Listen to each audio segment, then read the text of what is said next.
This is part 2 of my interview where I'll be sitting down with Bruce and Kimiko as they turn the spotlight on me. In our previous segment, we covered a lot of ground, and now I'm excited to share my thoughts and experiences as they ask me some insightful questions.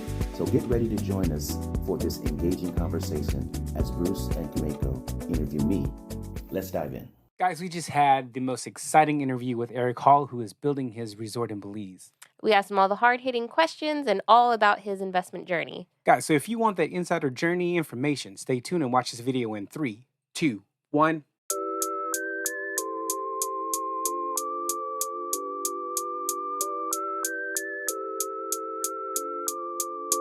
What's up, my Blasian Nation? We're very excited to bring you part 2 of our series where we're flipping the script and we're interviewing Mr. Eric Hall.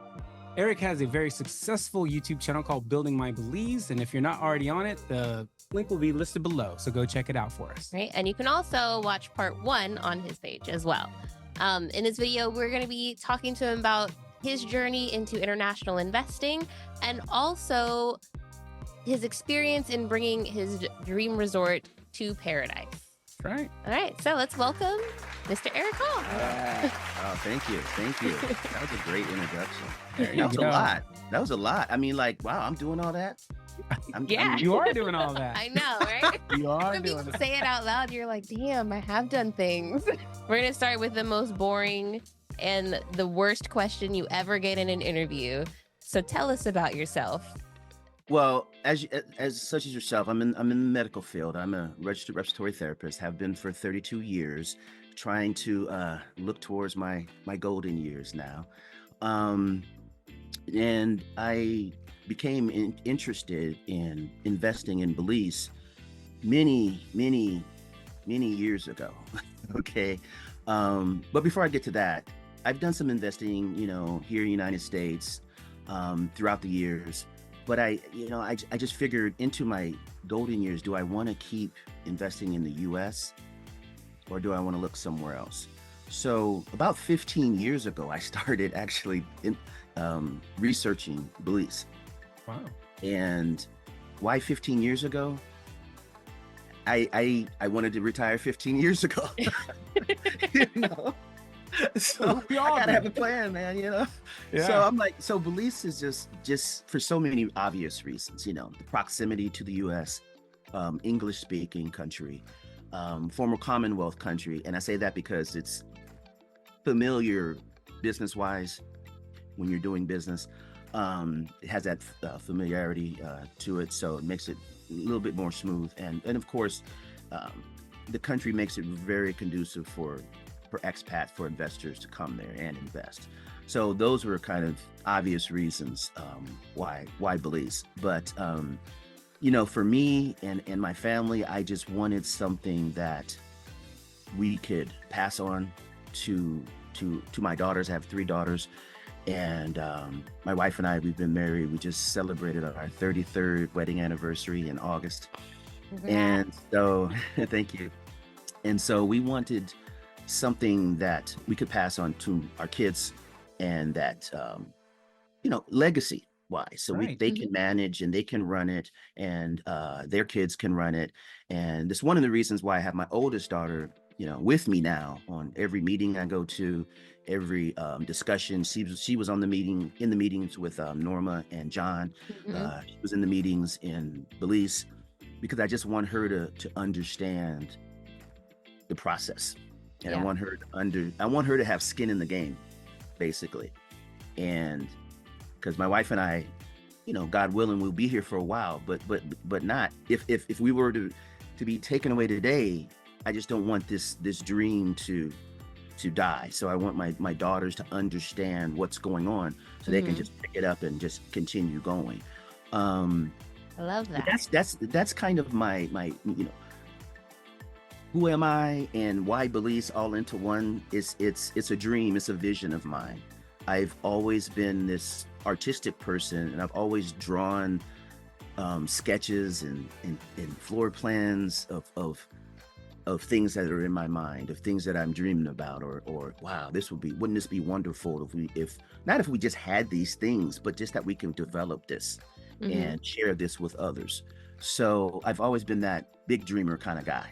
Right. So that kind of answers, like, encompasses everything about me. I've just been that big dreamer, trying to reel back on the risk taker kind of part of me, and that's where my wife, Nikki, kind of balances me out.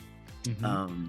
She's an accountant. She manages an accounting firm here up in the Pacific Northwest. And as you say, she's bean counter. So she's counting my beans all the time.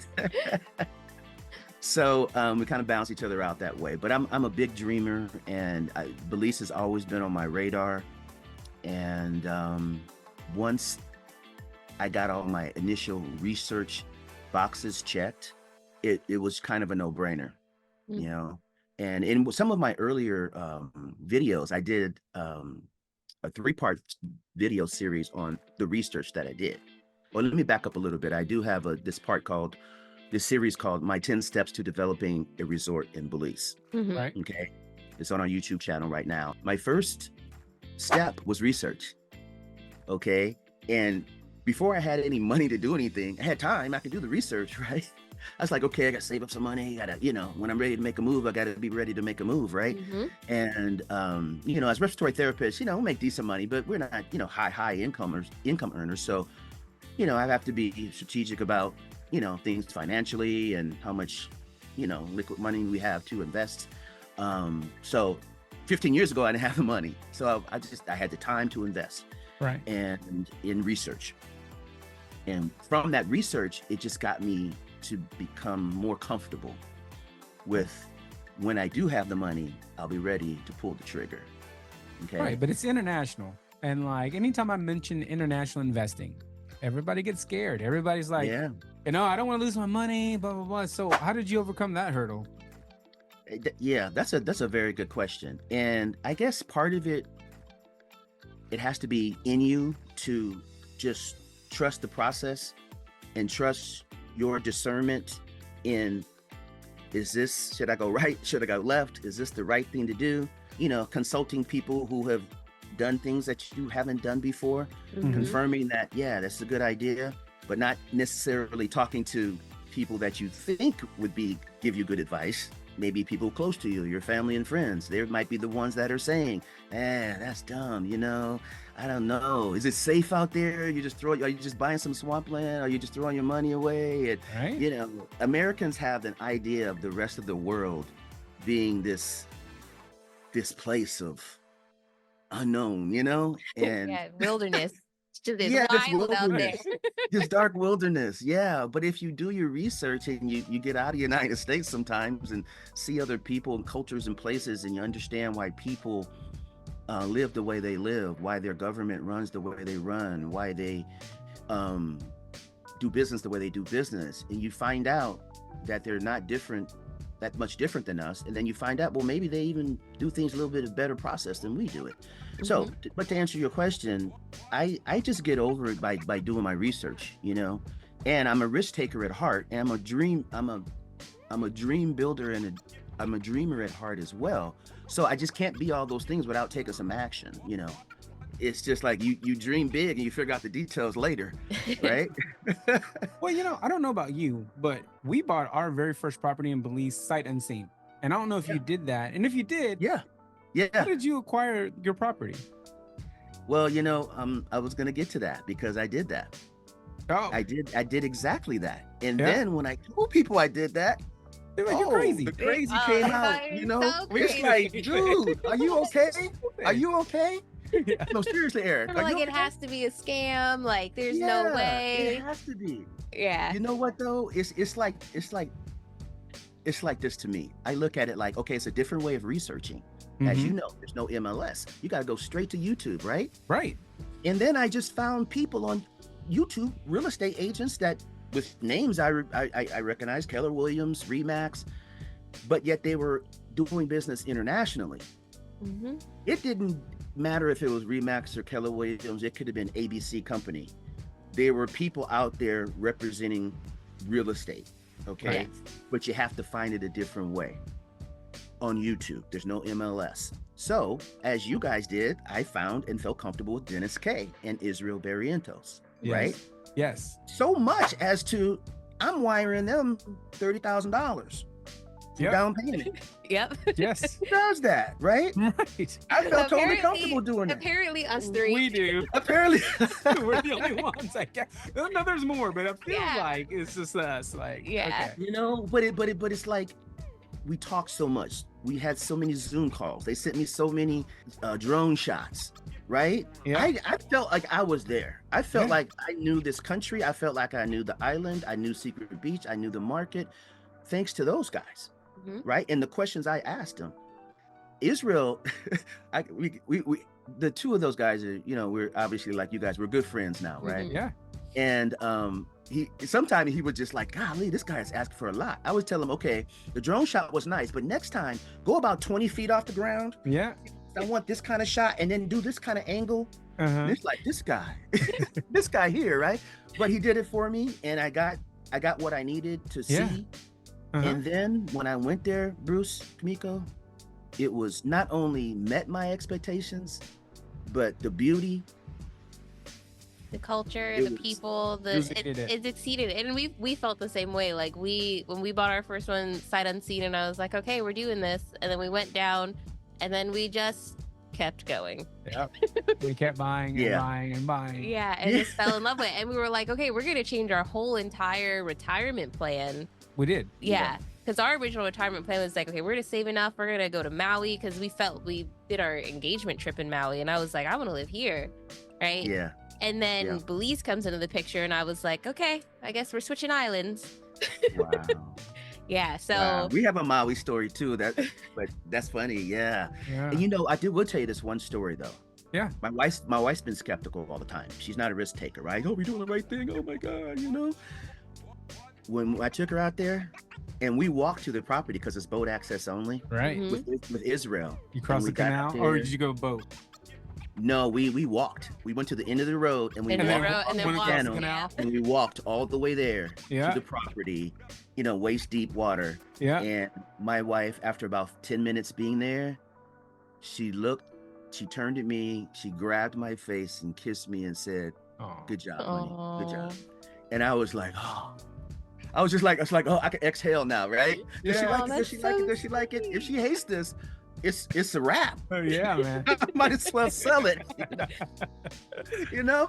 Yeah. And then part two to that, as you guys know, we ended up getting the lot to the west of us and the lot to the east of us. So now we control the whole peninsula. Yeah. Okay. And- So we really wanted to know about that because we've raised funds with friends and family to purchase land, Yeah. and it is so hard to convince people to take that leap, to not be scared, to trust in your judgment, in your Mhm. vision. in your vision. Like how did you convince your friends to be like, hey, you should buy that one, and you should buy that one next door too, and then we can do this whole crazy thing, and then like walk us through those conversations, because I'm so curious as to how Yeah. other people do it.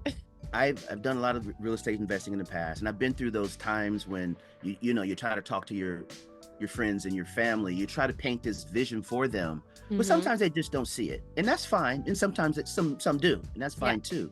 Right. But what I've learned over the past is I've worn that salesman hat for most of my adult life, and I'm just kind of, to be blunt, tired of doing it. Yeah. I just don't want to convince nobody anything anymore. You know, it's just like, okay. But when people see you're doing things, that's a whole different story, right? Mhm. It's just Right. like investors. You try to get investors for the first time, it might be tough. But Yes. the second time, it's like, oh, they know your track record, right? Yeah. Right. But so now with family and friends, for me, I didn't pursue anybody. And it was funny how it came about. My good buddy who bought the property, one of my best friends bought the property to the west of me. We used to buy properties before all together. We used to invest together. And so, funny story, he's invested all over the world, right? And so now I got this property in Belize. I didn't tell him. I didn't Right. tell him at all. Okay. I just happened to chat it up with him. Hey, I happened to buy this property in Belize. And he's like, what? What do you mean? And I said, yeah, I bought this property. He's like, I want to buy some property too. And so I didn't solicit him at all. and I purposely didn't, because it was kind of a little joke between the two of us, because he buys property, he didn't tell me, so I'm buying property in Belize, I'm not telling him, right? little petty thing best friends do, right? Yeah. So he's like, I want to buy some property too. So fast forward, Israel and Dennis were able to get the property next door. Now his friend heard of what I'm doing. Let me back up. My other friend, when he first bought the property, he wanted to expand on my vision and get and buy right next door to me. Okay, we got that done. Now his actual boss of his IT firm heard of what he was doing, and they're really good friends. She was in the process of really seriously looking at buying an island, I believe, in Panama. And so she said, no, I really love what you're doing. I love what your ideas. I want to buy some property next door to you guys too, and to expand your vision. And my vision was to build a eco-friendly resort, etc. So the only property left was the one on the west side of my other friend, because on the east side was the in peninsula lot, and we were thinking, there's no way we're gonna get that. Right. That is just the creme de la creme. as they say. Yes. There's no way. But Israel, my man, shout out to Israel Barrientos. He made it happen, he made it happen, and we got it. And so basically we got the 3 lots, and 2 of them are seller financing, and the one we paid cash.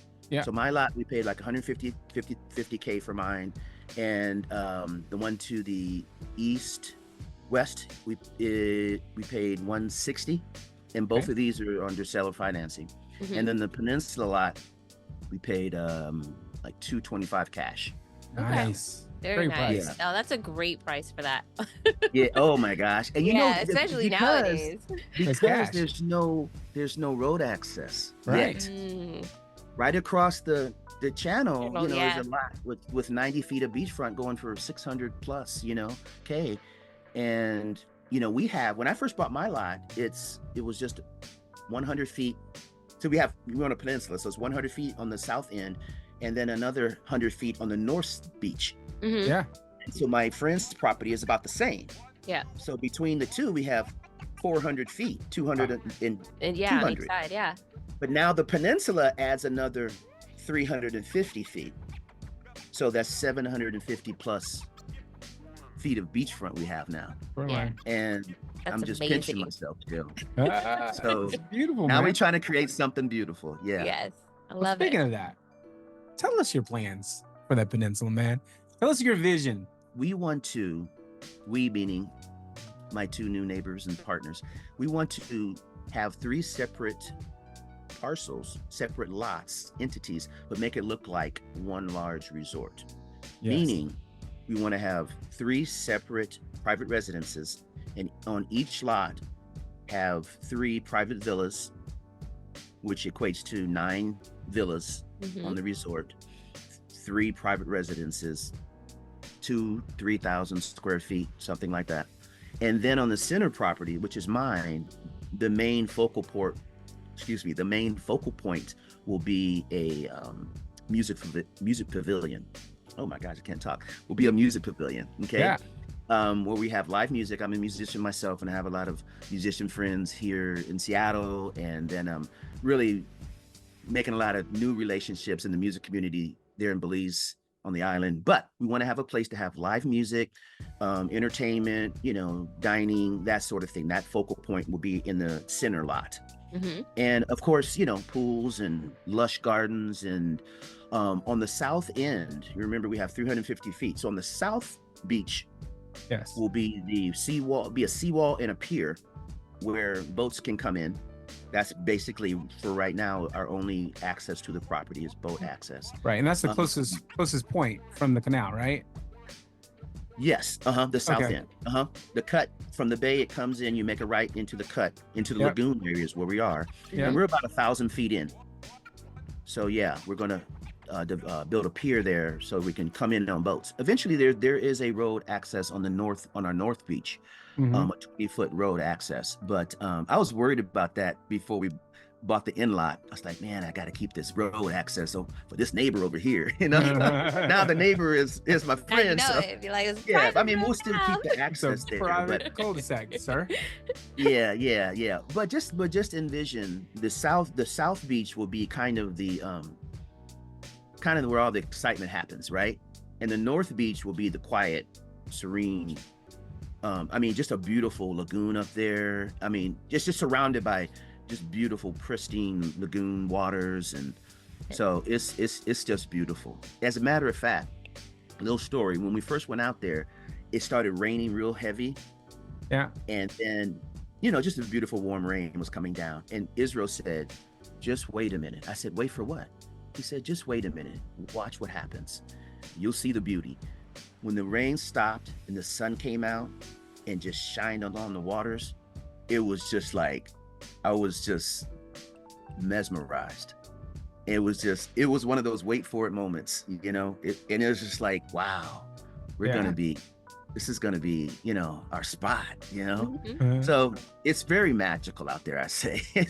It's very, very magical out there. Yeah. So envision first stage covered with white sand, a small seawall and pier on the south end, and some coconut trees. Nice. That's stage one. Love it. And just that alone it will be beautiful in itself. But of course, moving forward, as I said about the dwellings and the buildings, and then we're going to have a boathouse on the western lot, Mhm. and a beach club on the peninsula. I'm sorry, eastern lot on the peninsula, the west side, a beach, kind of a beach bar there, and then a staff house on that property as well. So 9 villas, 3 private residences, which could be obviously rented out as well. So that's the plan, and that's the vision, but it's fluid, it can change at any time. Like I mentioned to Norma and her team, architectural team specifically, hey, you have full artistic liberty to add, take away. So that's our next part coming up, and I'm really, really excited about putting that to 3D rendering and just walking through that whole vision, because I'm all about that 3D rendering, man. Oh my gosh, there is nothing like seeing the 3D rendering for the first time. Yeah, when we saw our boutique hotel, I was like, oh my God. I was like, this, like, it's a breath of fresh air. You get like reinvigorated and re-excited about the project all over again. Like, it's gonna be a great moment. You should record yourself the first time you watch it. I wish I would, honestly. Ask me how many times I've watched your video. Yeah, man. 3D video. Man, I just love it. I love it. Yeah. And we're excited because we're just now going to the engineering and interior design phase. Yeah. So we're getting to the nitty gritty. Yeah. It's going to be like, where are the light switches going? How high off the ground? How many plugs do we need? Where is the piping? Like, that's going to be the most tedious part, but it's really exciting because then you get a feel of like what you're building and what it's going to be like for your guests. Like, right. It's a good phase to be in. So I just feel like your property is going to be venue, a lot of venues, a lot of music, a lot of events. Am I correct in thinking about that? Well, yes, I am, but in a private sense, for our guests. Yes. Yeah, we probably will do a lot of things with the community. Yeah. Maybe like in August, where they have the music festivals and things like that. We can have an event at our place, where certain days, certain holidays, certain events where we open up to the community and things like that. Yeah. But outside of that, I see it as being just a private resort where, look, you have nine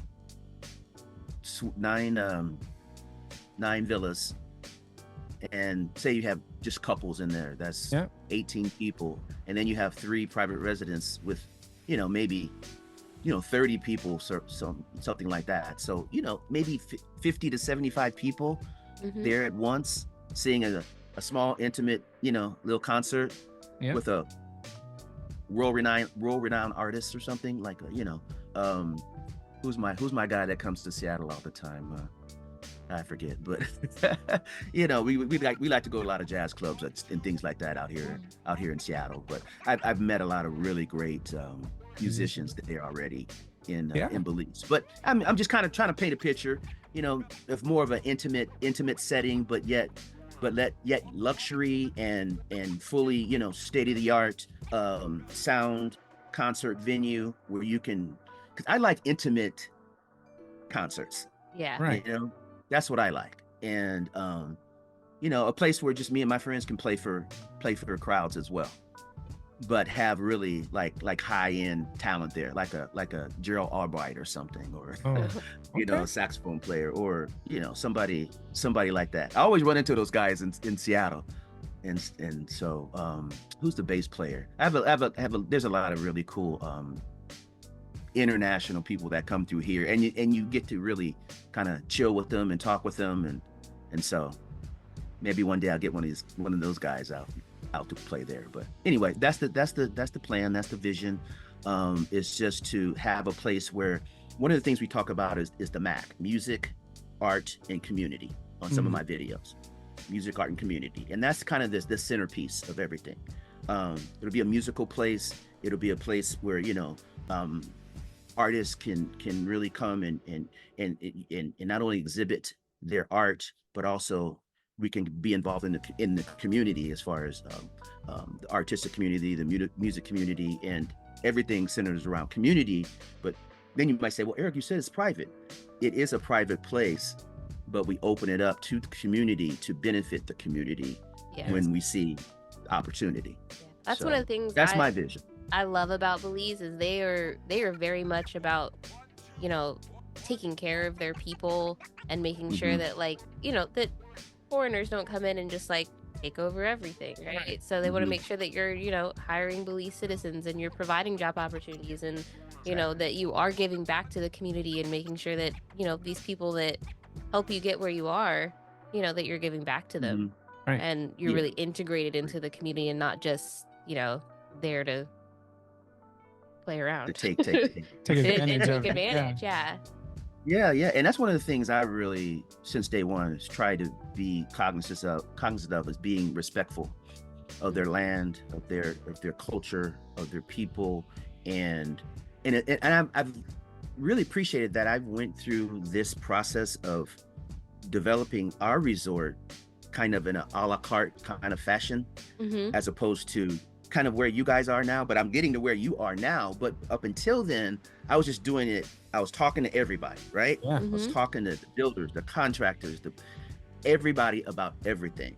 But that got me a sense of what this country is all about, and what the people are all about, and what's important to them.